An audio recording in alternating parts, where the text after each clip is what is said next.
Goeiedag. Good day, fellow South Africans and citizens of the world. Now look, I need to put my cards on the table, okay? If it wasn't for racist policies like BEE and triple BEE, which are clearly government policies aimed at impoverishing the white population, this channel would be advocating for every single person in South Africa. But because the ANC government policy is aimed at basically reducing the white population to complete poverty and empowering black privilege amongst the well-connected, this channel has no choice but to support the impoverished white people in South Africa, which is what we do without any qualms at all. And I got an email from Patrick. We all know Patrick. He's the guy who helps with the white squatter camps. And he tells the most terrible story. And this is what's going on that is not even reported by the media. The fake news. And Patrick writes, "Hi everyone.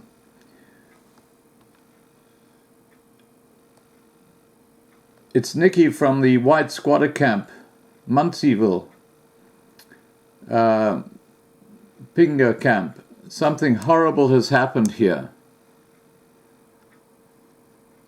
The lady in the photo just lost her 2 babies. Her house was burned down and her babies were in the house. Her 2-month-old baby woke up and she gave him the bottle. She was so tired she fell asleep again and forgot to blow out the candle because they don't have electricity in these squatter camps. She woke up and everything was on fire. She jumped up to grab the water bucket. When she turned back, her bed was on fire. The fire was too big and too hot to reach the babies. So she grabbed her 6-year-old son and ran to the door and shouted for help, but it was too late when our people ran to help her. Everything was on fire. They ran for water, but there was no water in the taps. They grabbed buckets and started throwing sand. This poor lady lost her 2 babies. The one baby was 2 months old, and the other one was 1 year old and 1 month old. Shame. This is no peace. She has lost 2 children and a house, all her goods. I'm asking everyone to keep her in their prayers." Sorry guys, the English here is not great. For the big loss that she had. Now more than anything, we can't give her children back, but we can help her get in a new house. And new furniture, clothes, food, etc. And we also going to need to get funds for the 2 babies' funeral. Please, people, this poor lady needs our help. Try and help them. Thanks for everyone for what you're doing. And then she gives her contact number, and I'll put that contact number down below this video. Now, this terrible disaster hasn't even been touched by the media.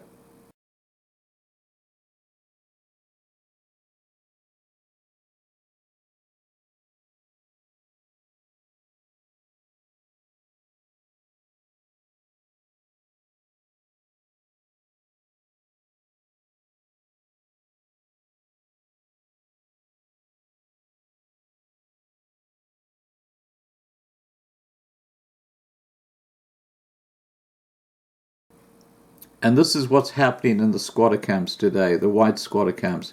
It's quite shocking. I mean, it is just, it's unimaginable what's going on. And at the other end of the scale, what we've got is what happened to 2 young white kids, 19 and 23 years old. And the report I got says as follows. Let me just... This only happened yesterday, okay? So this is all very, very relevant.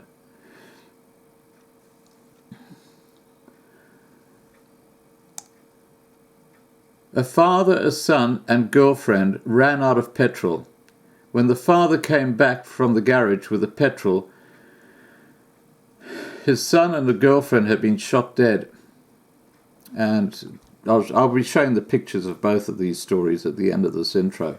But this story about the son and the girlfriend did actually make it into the media. And Gauteng Police Commissioner Elias Mawela has tasked a team of investigators to hunt for the killers of two youngsters aged 19 and 23 who were shot and killed on Sunday after their car ran out of diesel. Their bakkie was parked off Putfontein Road off-ramp on the N12 in Benoni at about 11 a.m. when unknown assailants attacked them, police spokesman Lieutenant Colonel Langelo Dlamini said. In condemning this cold-blooded murder, the Commissioner assures the family and the community that all possible leads have been followed to find the killers.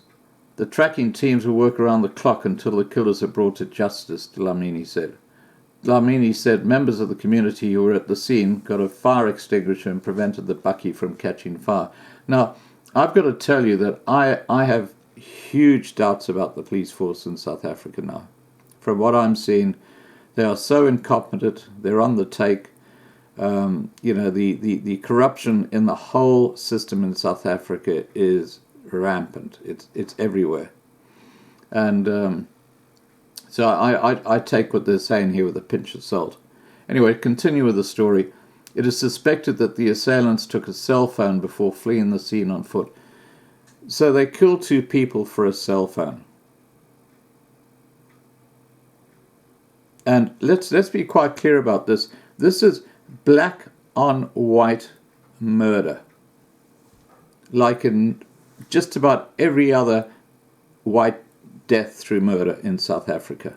Just you could, it's like 99.9 out of 100 is black on white murder. And the rest of the world doesn't get it. That's crazy. Anyway, Dlamini continued by saying any information that may lead to the arrest of these killers may be rewarded. The suspects are considered to be armed and dangerous, and members of the public are warned not to confront them but contact the nearest police station or Crime Stop when they see them. Earlier, ER24's Ross Campbell paramedics were on the scene at 12:30 and found a female in her 20s inside the bakkie with a single gunshot wound. The 19-year-old male was found outside the vehicle with multiple gunshot wounds. Both showed no signs of life and were declared dead, Campbell said. Campbell said two people believed to be the workers who were travelling with them fled the scene but returned when emergency services arrived. They, the workers, alleged that a group of men had approached them after they stopped on the side of Putfontein Road, where the bridge crosses over the N12, he said. Now that's after they ran out of petrol.